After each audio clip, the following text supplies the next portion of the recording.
بصوا اهي انا بعد ما خلصتها وطلعتها اهي سبتها بس تبرد شويه. بصوا من الجناب عامله ازاي، بصوا الشكل وجماله ولا الطعم ما شاء الله يعني. بصوا طريه جدا، طعمها خطير ما شاء الله. يا ريت تجربوا الوصفه ديت. الوصفه دي جميله جدا جدا وبسيطه قوي، ما فيهاش اي حاجه، وهتعجب ولادكم قوي. وصفه على قد ما اظن. يا ريت ما تحرمونوش من اللايك والشير عشان تكبروا قناتي، وتبقى قناتكم كلكم باذن الله. يلا باي. بسم الله الرحمن الرحيم. ودلوقتي هنبدا بالمكونات. دول 3 كوبايات الا 6 معالق دقيق، وهقول لكم ليه الا 6 معالق دقيق. يعني احنا 3 كوبايات نخلينهم كويس جدا ماشي، وشلنا منهم 6 معالق. ليه شلنا منهم 6 معالق؟ اقول لكم. لان انا بحب احط في الكيك بتاعي دي لبن بودرة وكريم شانتيه. لبن بودرة 3 معالق وكريم شانتيه 3 معالق، يبقى كده دول 6 معالق. يبقى انا عوضت ال3 معالق اللي انا اخدتهم، ال6 معالق اللي انا اخدتهم من هنا ومن هنا. تمام كده؟ تمام. يبقى انا كده عملت 3 كوبايات الا 6 معالق. 6 معالق حطيت 3 معالق كريم شانتيه و3 معالق لبن بودرة. تمام حلو. هنيجي بعد كده نحط بعد كده هنحط ايه؟ هنحط معلقه من البيكنج باودر، معلقه وربع. ليه مش اكتر من كده؟ عشان الكيكه ما تشققش. معلقه وربع. تمام تمام. هنحط بعد كده فانيليا اهيت. انا بحب احط اللي هي الفانيليا اللي هي الخام اهيت دي. خلاص كده، دي كلها المكونات الجافه. تمام. انا هقلبهم بس لسه ما قلتلكمش على بقيه المكونات. تمام. هنا عندنا 4 بيضات. خلاص. عندنا كوبايه لبن، كوبايه سكر، كوبايه سمنه على لبن على زيت معلش، كوبايه سمنه على زيت. تمام. وعندي هنا حوالي 2.5 معلقة كاكاو خام. تمام. من غير سكر، اللي هي مش محلاه. هنعمل ايه دلوقتي؟ هنقلب المواد الجافه اللي انا حطيتهم مع بعض اهو. نحاول نقلبهم كلهم مع بعض بالطريقه دي.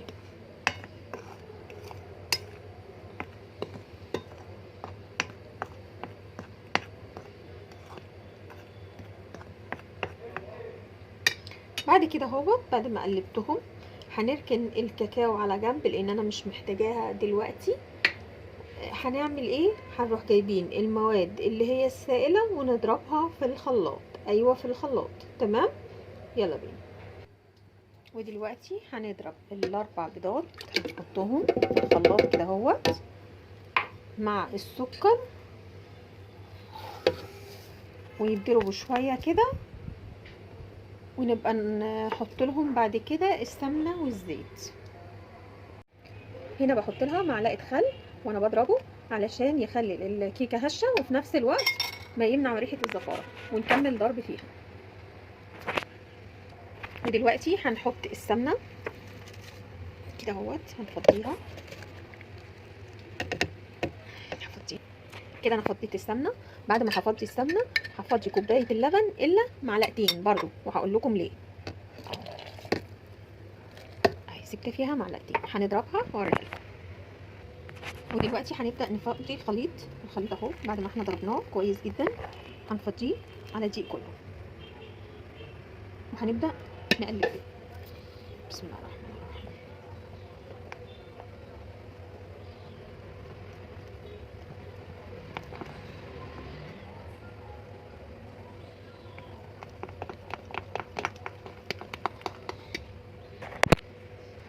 اهي قعدت اقلب فيها اهيت ما شاء الله لحد ما اختلطت. يعني بصوا لما تبقى عامله اللي هو بوز الكتكوت كده. بصوا كده يبقى هي كده تمام قوي.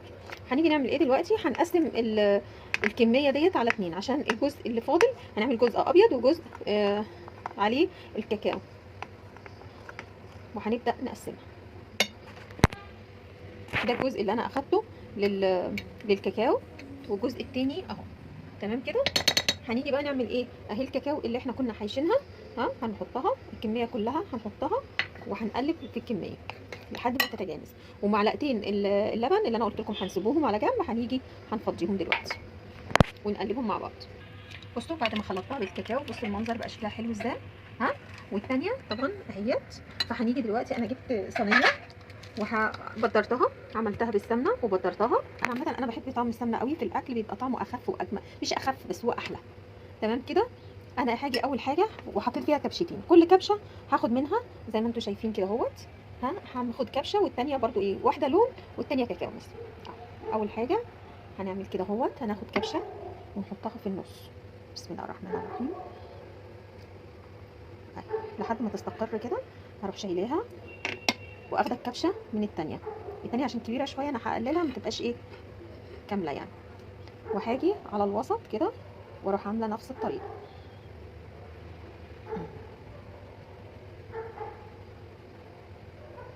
اهي. وهاجي اخد كبشه تانيه اهيت.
هي بتبقى عشوائيه، يفضل كده كبشه من هنا وكبشه من هنا لحد ما يخلص المقدار كله.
اهم حاجه ان احنا نحطه في الوسط، يعني مش شرط خالص ان الاحجام، بس هي دي بتبقى كبشه وكبشه افضل يعني. هم صحيح الكبشتين عندي مش متساويين قوي، بس انا بحاول على قد ما اقدر اخليهم متساويين يعني،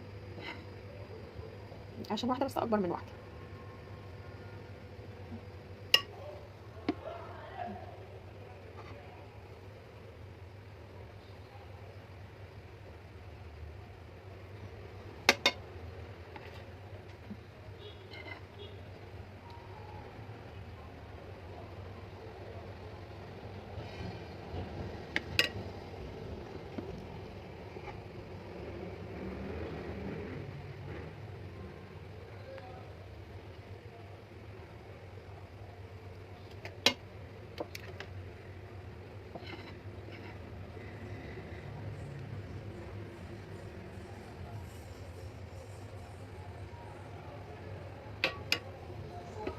مطبخنا على قد ما يقسم بيعمل اي اكلات ممكن احنا نعملها بابسط الاشياء يعني.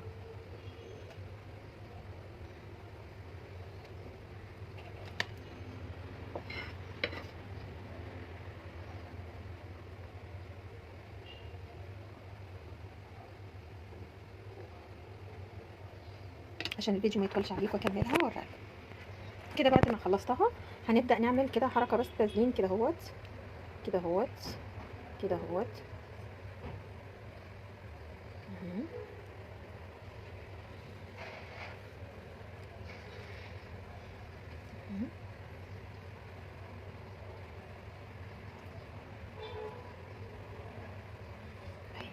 كده اهوت